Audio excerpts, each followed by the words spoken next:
trading in it. Gather thoughts. Okay, cool. Let's just get started. So thank you everyone for joining again for the second week. Don't watch my vision board, by the way. Like, all of the posters literally fell down before this call, and I couldn't really bother to put them up, so it is there. It's just random stickers on my wardrobe. Anyway, yeah, so thanks for joining again this week. So last week we touched on positive change and natural law, and sort of touched on the basis of every single week. So we touched on a bit of self-reflection, how it's good to sort of reflect on ourselves instead of automatically pushing the blame on other people, and natural law on how cause and effect, if you carry on with your causes and your actions, it will eventually have a big effect and a massive growth on your future self. So yeah, just want to touch on the basis of these weekly calls again. I'm basing it around Sam Ovens, who is a very, very successful businessman. He earns around 20 million a month, and he's developed a new sort of paradigm and way of thinking, which has made him very, very successful. And he's basically put over 20,000 hours into this, but squashed it down into a whole week of mindset is within this course. So it's the main reason why he's become very successful, the main reason why it sort of had the difference between his unsuccessful students and his very, very successful students who are now earning millions a year. So the topics are going to be based around that, and what I learn as I learn through the process, I'm going to share with you guys. Cool. So today's topics are society's flawed paradigm in correlation with identity, and the second topic is static self and versus the becoming self. So as I said before, these sessions are quite deep, so try and be open-minded as again I'm going through this journey as well of self-reflection and trying to sort of change my mindset as well. So yeah, I'm just implementing what I'm learning and putting it into this course. So first, we're going to touch on society's flawed paradigm in correlation with identity. The PowerPoint up.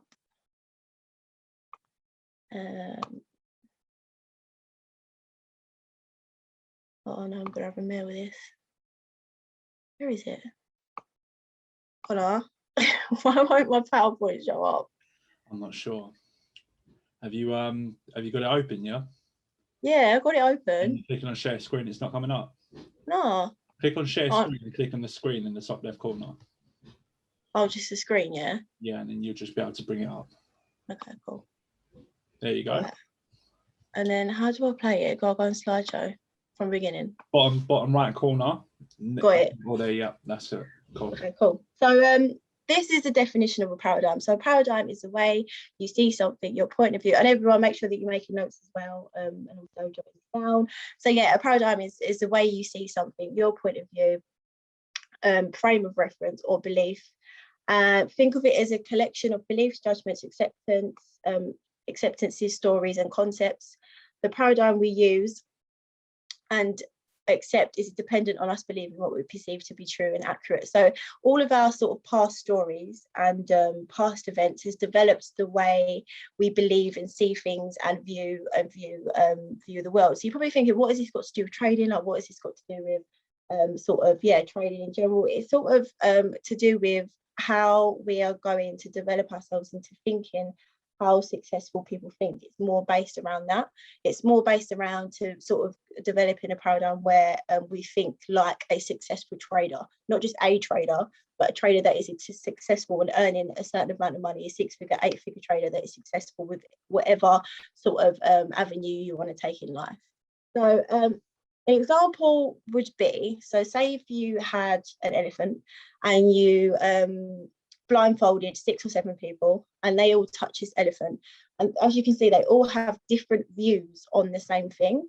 And what we do as humans is we sort of develop beliefs on things that we can't even see, like we actually convince ourselves that it's true, like regardless, even things we see online, videos online, we sort of believe that things are true and we haven't seen it with our own eyes. Even things like the news, we see things and we haven't actually seen it like properly, and we still have this view and convince ourselves on our beliefs and what we think based on our own beliefs and what we think. So example of this would be that they're all touching the same thing, this all the same thing, but they're blindfolded and they're making their own view and sort of paradigms on what they can feel. So we're gonna, you know me, I did a little game last time.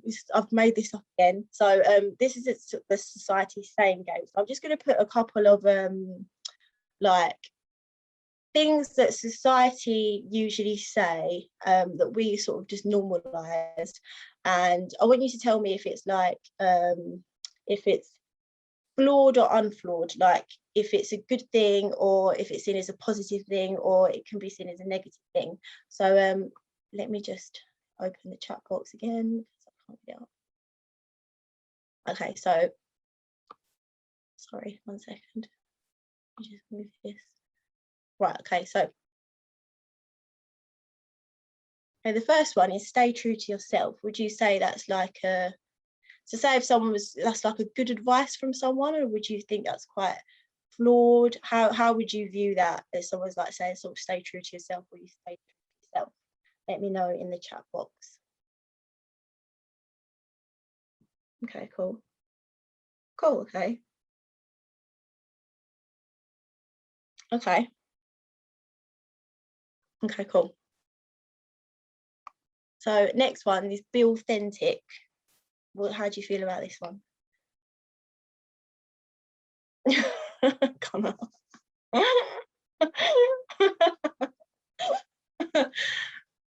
Good, okay.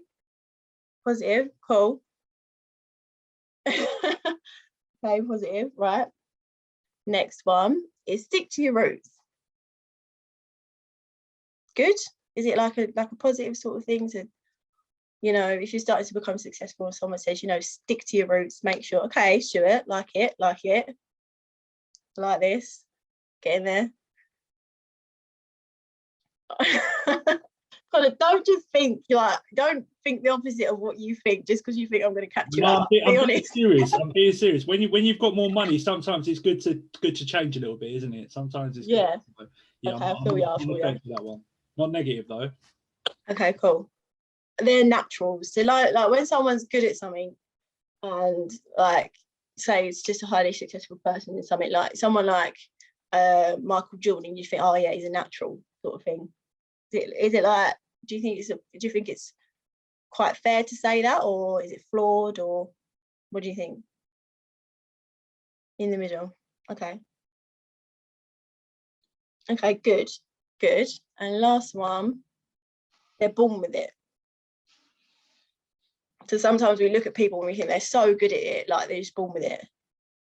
Okay, right, I love that. Good. I think you're starting to get it.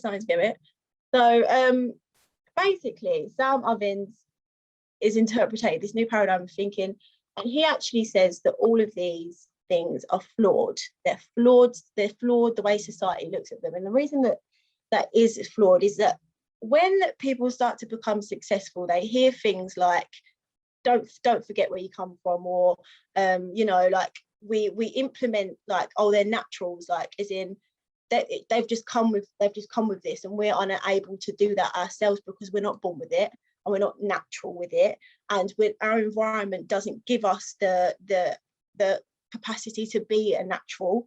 And even things like stay true to yourself, yeah, you can be true to yourself, but at the same time, if you're trying to develop into another person, people can look at that as if you're being fake, or you're being a fraud, or you're not sticking to your identity. So coming on to another thing, sorry, I'm just really looking at my notes. So we think we're unable to change on our beliefs that we have built up from the past. So we build up an identity based on things that have happened in the past, and then we align things to us, which makes our identity stronger, and we try and fight things that don't align with us in our identity. So that's what society have built up. They've built up that it's like a sort of like you're in the environment where you can't achieve the things that you want to achieve, which you can, which also makes us become stagnant. So that things like, oh, he's blessed with it from birth, or it sort of gives us this ideology that we can't actually do it ourselves because we think he's born that way, or we think he's a natural, and we think it comes out of just being in a family that have grown into this, where we potentially be that ourselves, and society has sort of idolized this to yeah, remember where you come from, being told that myself. It's like, I'm not being funny, yeah, but as much as I'm grateful for where I live, I'm grateful for the place that I live, I'm grateful for my family, why am I going to want to not forget Raynham? Like, seriously, for anyone that knows Raynham, like, it's not the best of places. Do you know what I mean? Like, you know, like, what's it actually done for me? Like, I don't really need to remember that whole thing. So yeah, I think what people do and what society does is they've idolized this thing where you don't forget your roots and you don't forget where you come from, and you sort of go down that route. So we end up having this thing called a frozen identity through life.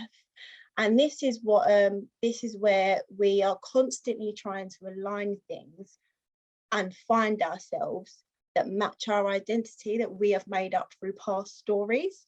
So when you actually deep it, are you able to tell me who your current self is without basing it on past experiences? Everything that we think our identity is made up of things that have happened in the past. So, for example, I always say, you know, I'm actually not that creative. Like, I'm actually not that much of a creative person, and I automatically bounce things off, and I won't even attempt them if they're slightly in the creative sort of sector, because I've built up on past stories that's not who I am. That's my identity. I'm just not a very creative person. For example, I'm not good with numbers, or I'm not very smart, or you know, I'm not good with public speaking. Like, you automatically just base it and try and align things within our identity that make you feel comfortable, and you fight off things that you don't think that you is in line with your identity that you've made up with past stories, that are not really your current self right now. Like, I can't really tell you what my current self is if it's based on what I was like a week ago or what I was like yesterday. It's just what we call a self-identity isn't actually a real thing when you deep it. So yeah, always be willing to learn, or always and don't stay stagnant. So the biggest conflict to success is because of an identity crisis. So this is when your current self fights off. So your current self is different to your desired self. Now, we all have a desired self, whether that's to be a six-figure trader, whether that's to be an eight-figure earner, whether that's to be chairwoman, chairman, or anything. We all have a goal, and that's the reason why we're on this platform. We all want to be, we all have a desire, we have a desired self, and this is where your desired self is different to your current self. And you know, and this is when so if you do anything that's sort of uncomfortable, or anything that you want to reach to be your desired self, this is when your current self will sort of fight off that. So you know, anything that makes you feel uncomfortable, anything like public speaking, or you know, learning something new, anything that gives you fear or anything that makes you feel uncomfortable, that is your current self fighting off your desired self, because you're actually taking steps towards becoming your desired self, and that's why it makes you feel uncomfortable. So uncomfortability is a good thing. It's always a good thing. And it's sort of this is your current self, and yeah, this is like doing anything that's out of alignment with your identity. So if you say you're not good with numbers, or you're not good with this, or you're not good with that, and you try it and it makes you feel uncomfortable, this is your current self fighting your desired self and stopping you from getting to where you want to go initially.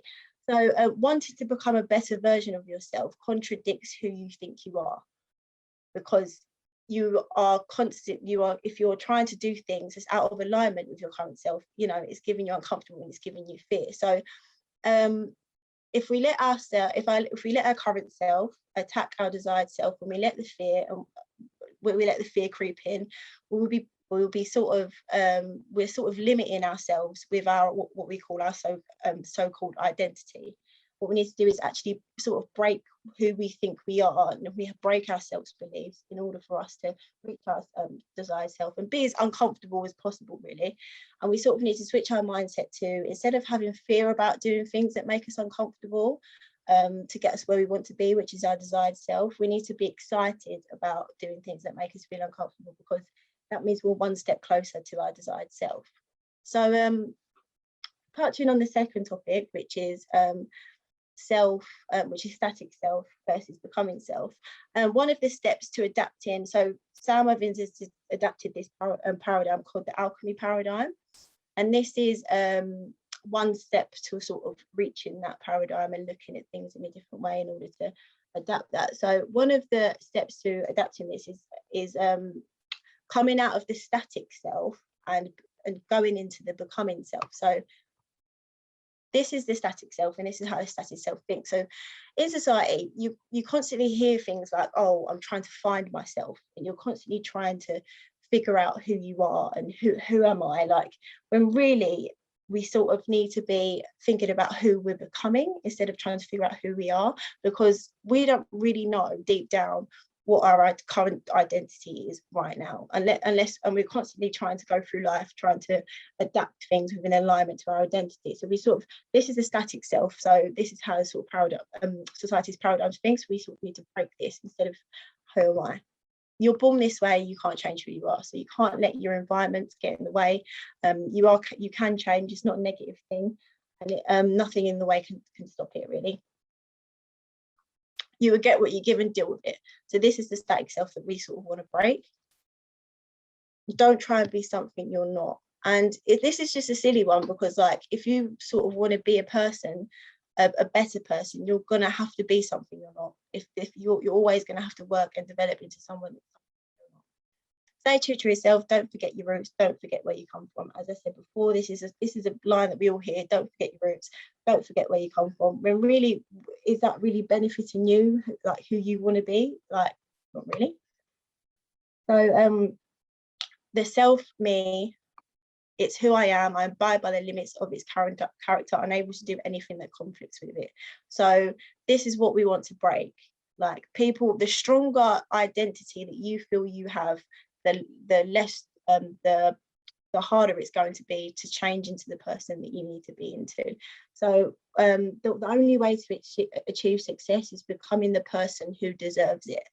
So in order to do that, we need to sort of switch into the becoming self. Now, this is the becoming self. You switch it into who am I becoming, instead of trying to figure out and trying to be in accordance with things, with who you think you are, with this identity that you've built up on past stories.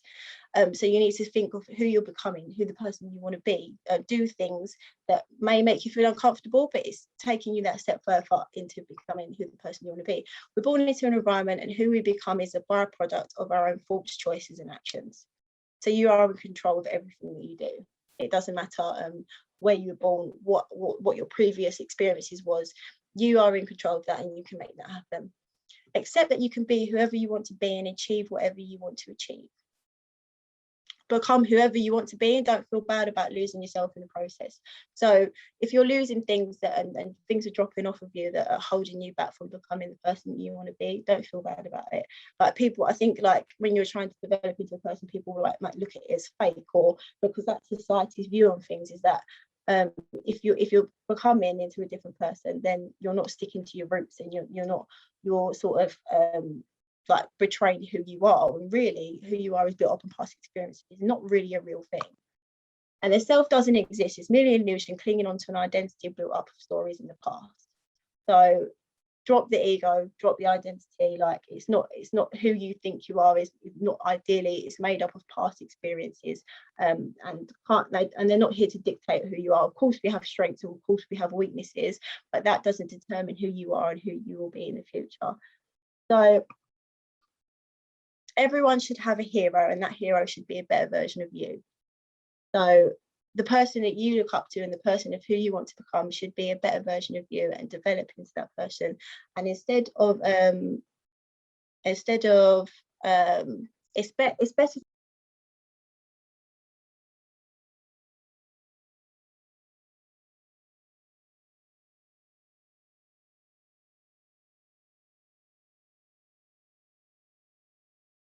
Oh, sorry, I couldn't unmute myself. Thanks for that, going on. So it's better to be less sure of who we are right now and be more sure of the person that we want to become into. So instead of becoming human beings, we should take the journey and embark on the journey of becoming human becomings. Focus on who you want to become in a positive way. And yeah, that's it from me, really. If anyone, if that gave anyone value, please let me know. If it didn't, then let me know. But thanks. Did that give everyone value? Like on a scale of like, let me know if it didn't.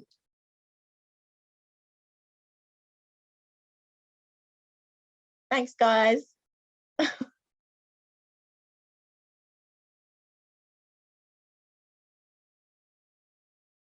Thank you. Okay, cool. I'm glad that everyone got value from that. Next week's topics, we'll dive into this a little bit more, and they'll always be based around this sort of paradigm view and changing our mindset to become a successful, have a successful mindset, entrepreneur mindset. So yeah, guys, thank you. You're all free to leave.